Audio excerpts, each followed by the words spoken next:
to When Nerds Learn to Fly. Today I want to talk to you about travel. If you know Corey and I, you know we are obsessed with travel. We have been to over 40 countries, all 7 continents. That travel comes back with us. You will find that our house is decorated in a way that reflects travel and some of our trips. Our backyard is themed to look like Asia.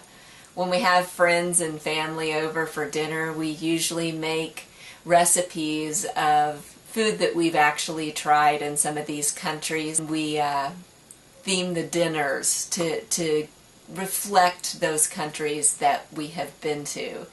We even have music that we've brought back that we play during the dinners. So we're definitely obsessed with travel. And one may think, oh, well, you must be very wealthy to be able to afford to travel all over the world. And I want to tell you today that it is cheaper to travel to other countries than it is to stay right here in the U.S. and travel across the U.S. We have done some amazing trips at ridiculously low prices. And to be quite frank with you, when I started to travel, I was 24 years old when I got my first passport and traveled overseas and caught this travel bug. And at the time, I was making minimum wage at a theme park.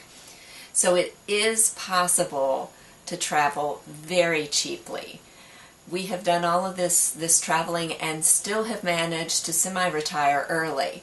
So that kind of gives you an idea of how being frugal, you can see the world, you can educate yourself, and you can have these amazing experiences. I grew up in this small town with limited means, blue-collar family.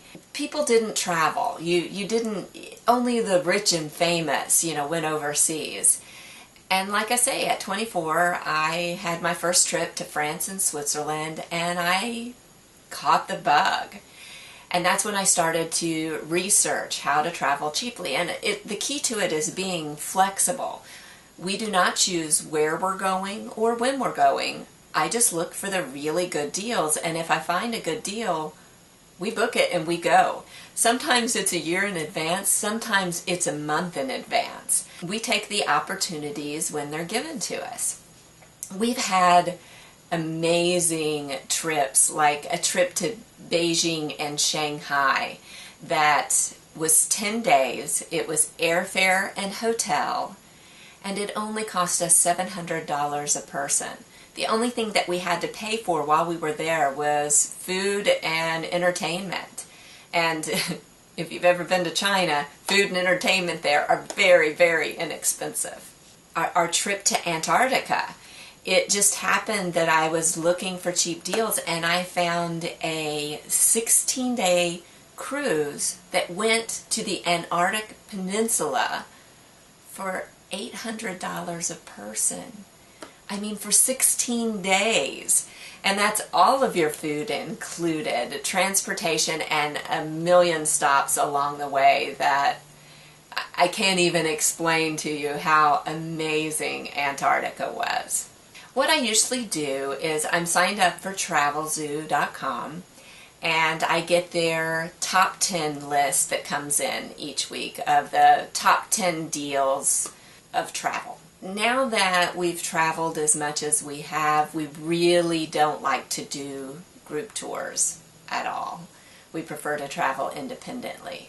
So if on TravelZoo I see a group tour, I realize that that location is probably on sale at that time of the year. So it gives me a good litmus test of what time of year to go to different places.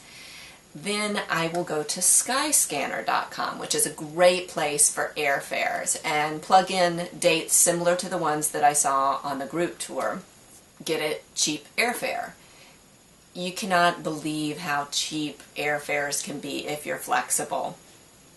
Typically leaving somewhere in the middle of the week and coming back in the middle of the week is usually a good way to get cheap fares.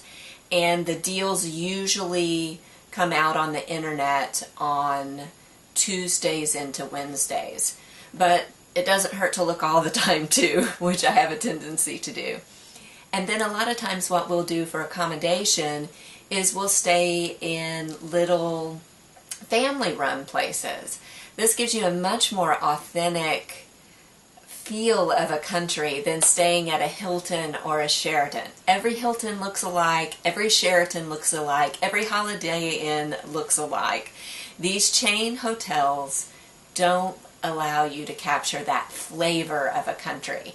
So I'll go on to booking.com or other websites, veneer.com is another one, and I will look for these little mom and pop hotels, hostels, cheap little places. One thing, they save a ton of money, and another thing is it feels more like an adventure when you do it this way. You know, if you're going to go to another country, experience the country. Don't go to another country and stay in your Western hotel and treat it like a trip to Epcot. Experience it. I mean, just really have an adventure, and that's typically what we do. We've had some interesting things happen to us by doing that. There was one little place that I booked in Rome that I had no idea until I arrived that it was a Vietnamese convent. Little Vietnamese nuns were the ones operating it, and between the two twin beds was a picture of a little Vietnamese Mary with holding her little Vietnamese Jesus. So that, sometimes you get the unexpected, but it again, it leads to so much adventure. I try not to overplan things while we're on a vacation. For me, a vacation is more than a vacation. It's an adventure. And to have an adventure, you've got to leave room for the unexpected. So I will plan where we're staying and how we're getting from location to location.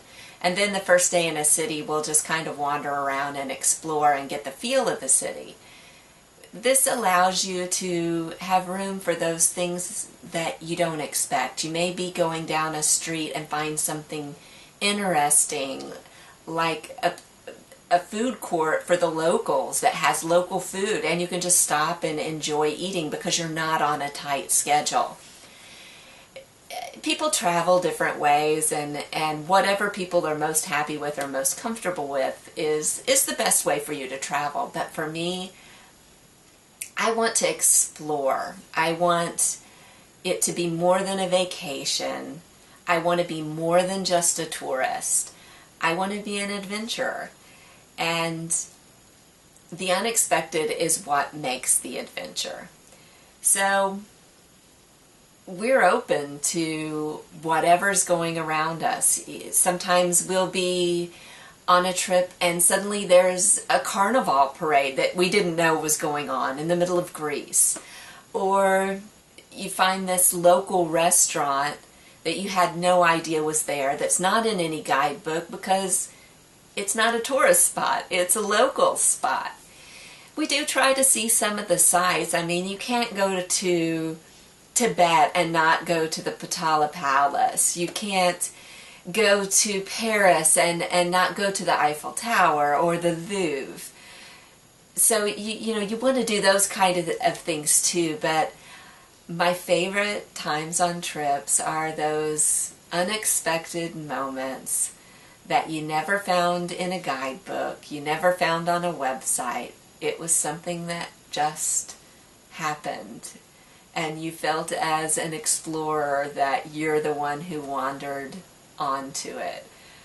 Like snorkeling in the Galapagos and popping up just in time to almost be caught in the head by a blue-footed booby, and turn around to realize that you're next to a rock that's covered in marine iguanas. Those moments, they can't be scripted, they can't be planned, and for us, that's the way we like to travel. So, anyway, what I want to do is I want to encourage you who are viewing our channel to look and see if you find some good deals. Step outside of your comfort zone. Take a trip, catch the travel bug, experience the adventure. For those of you who already travel and feel that sense of adventure, go ahead and share some of your stories below in the comments. For those of you that have any questions about some of the websites we use or anything like that, I'd be glad to answer them if you ask in the comments below. For those of you who have been tuning in each week for my vlog, thank you. I appreciate it. And if you're new to tuning in, go ahead and hit that subscribe button. I would love to see you next week. Thanks everybody for stopping by, and I will see you soon. Bye. Always an adventure. Yeah, that's us.